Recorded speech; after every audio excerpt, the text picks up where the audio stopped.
Assalamualaikum warahmatullahi wabarakatuh. Anak-anakku sekalian, alhamdulillah pada kesempatan kita kali ini kita berjumpa lagi daring. Alhamdulillah, semoga kita semuanya dalam keadaan sehat walafiat tanpa kekurangan suatu apa. Untuk mengawali pembelajaran, mari kita buka dengan bacaan suratul Fatihah. Semoga Allah memberikan yang terbaik untuk kita. Al-Fatihah. A'udzu billahi minasyaitonir rajim. Bismillahirrahmanirrahim. Alhamdulillahirabbil alamin. Ar-Rahmanir Rahim. Maliki yaumiddin. Iyyaka na'budu wa iyyaka nasta'in. Ihdinas siratal mustaqim. Shiratal ladzina an'amta 'alaihim ghairil maghdubi 'alaihim waladdallin. Rabbighfirli wa liwalidayya wa lil mu'minina amin.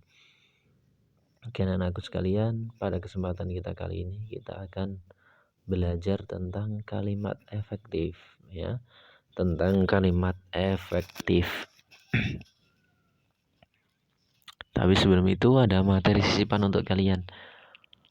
Rasulullah Shallallahu Alaihi Wasallam pernah bersabda yang bunyinya, muru auladakum bis salati wahum abna'u sab'a sinin wadribuhum 'alaiha wahum abna'u 'ashrin wafarriqu bainahum fil madaji'. Yang artinya, perintahlah anak-anakmu sekalian sholat. Jadi perintahlah anak-anak kalian semuanya untuk sholat ketika mereka berumur 7 tahun. Jadi ketika umur 7 tahun, orang tua kita harus sudah memerintahkan kita untuk sholat. Wadribu 'alaiha, dan pukullah mereka ketika tidak mau sholat. Wahum abna'u 'ashrin, ketika mereka sudah berumur 10 tahun.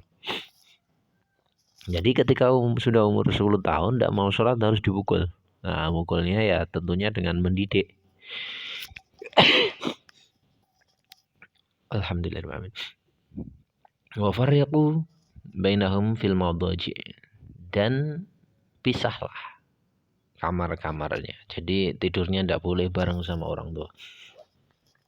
Oke, itu yang bisa saya sampaikan. Jadi perintah untuk sholat, jangan sampai kita meninggalkan sholat, apalagi kalian sudah berumur 12 tahun, maka sudah berkewajiban untuk melaksanakan sholat.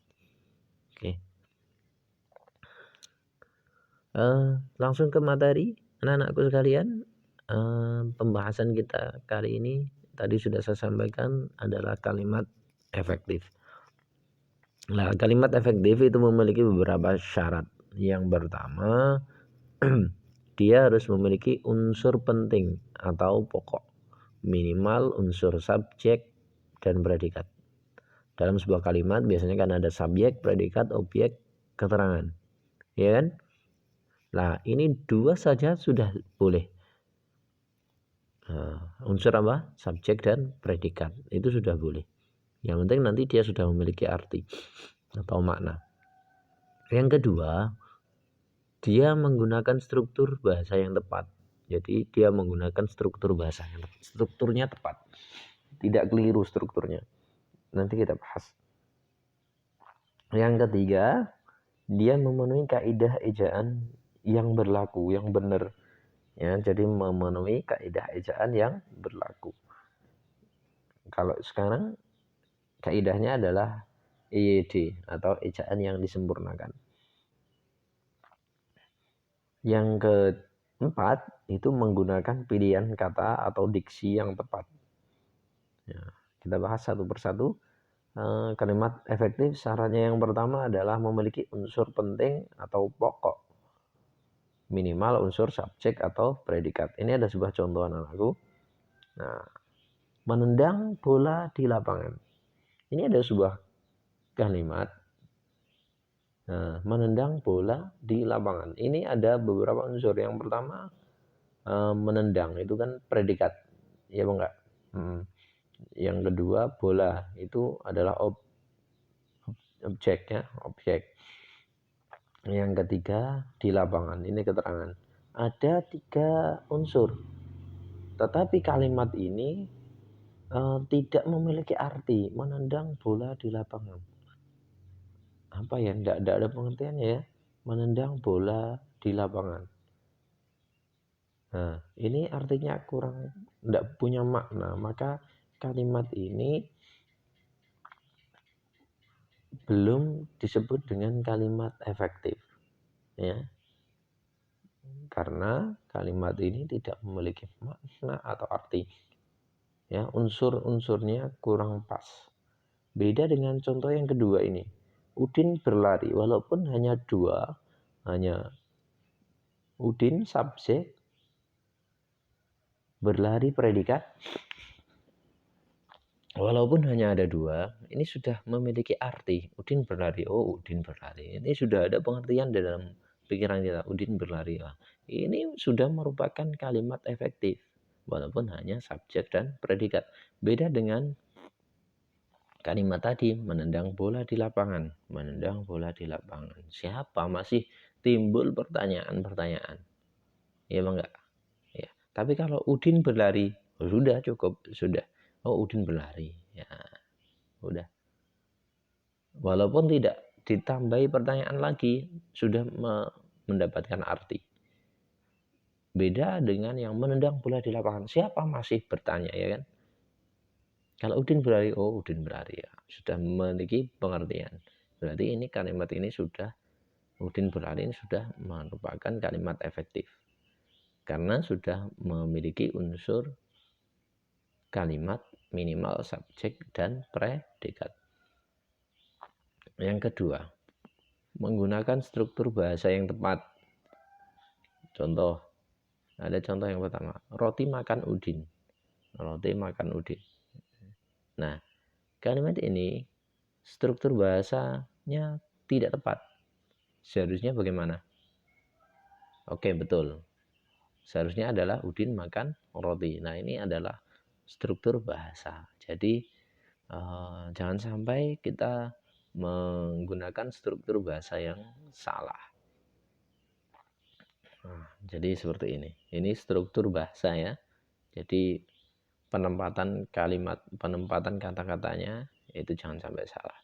Roti makan Udin dengan Udin makan roti. Nah, ini struktur bahasa. Yang ketiga, memenuhi kaidah ejaan yang berlaku. Contoh seperti ini. Ibu membeli obat di apotik. Nah, ini salah ya. Ini ejaannya salah. Ejaannya salah di kalimat apa? Di kalimat apotik. Nah, seharusnya apa? Iya, betul, pakai E. Seharusnya adalah ibu membeli obat di apotek.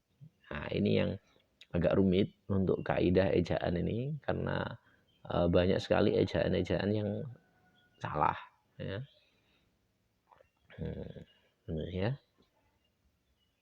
Jadi syaratnya yang ketiga memenuhi kaidah ejaan yang berlaku.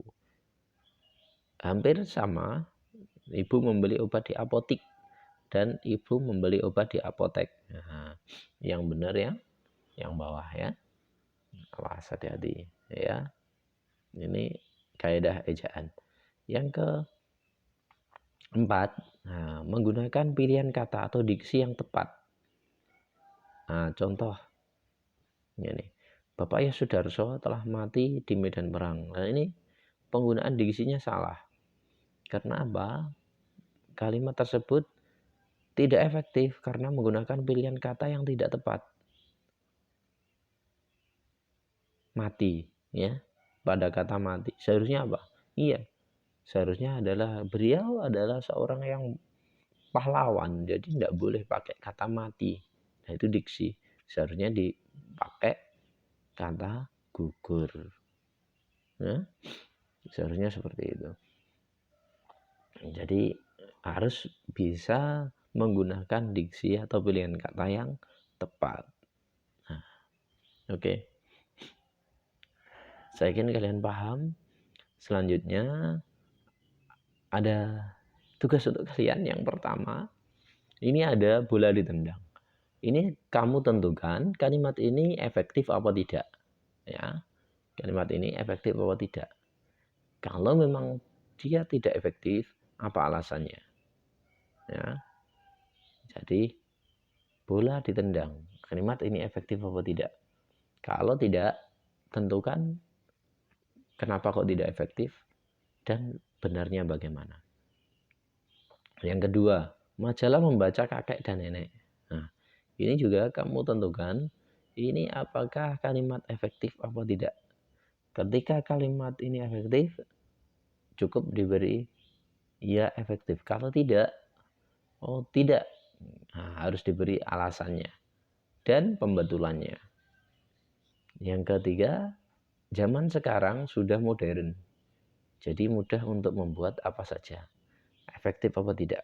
Berikan alasannya. Yang keempat, perampok itu gugur setelah tertembus timah panas polisi. Nah, efektif apa tidak? Ya, efektif apa tidak? Kamu harus tentukan alasannya. Yang kelima, aku pergi ke pasar hanya sekedar jalan-jalan. Efektif apa tidak? Berikan alasannya. Oke, tulis, kemudian hasilnya kamu foto dan japri ke WA saya. Terima kasih. Semoga bermanfaat. Kita tutup dengan bacaan doa. Subhanakallahumma bihamdika asyhadu an la ilaha illa anta astaghfiruka wa atubu ilaik. Rabbana atina fid dunya hasanah wa fil akhirati hasanah wa qina adzabannar. Walhamdulillahirabbil alamin. Wassalamualaikum warahmatullahi wabarakatuh.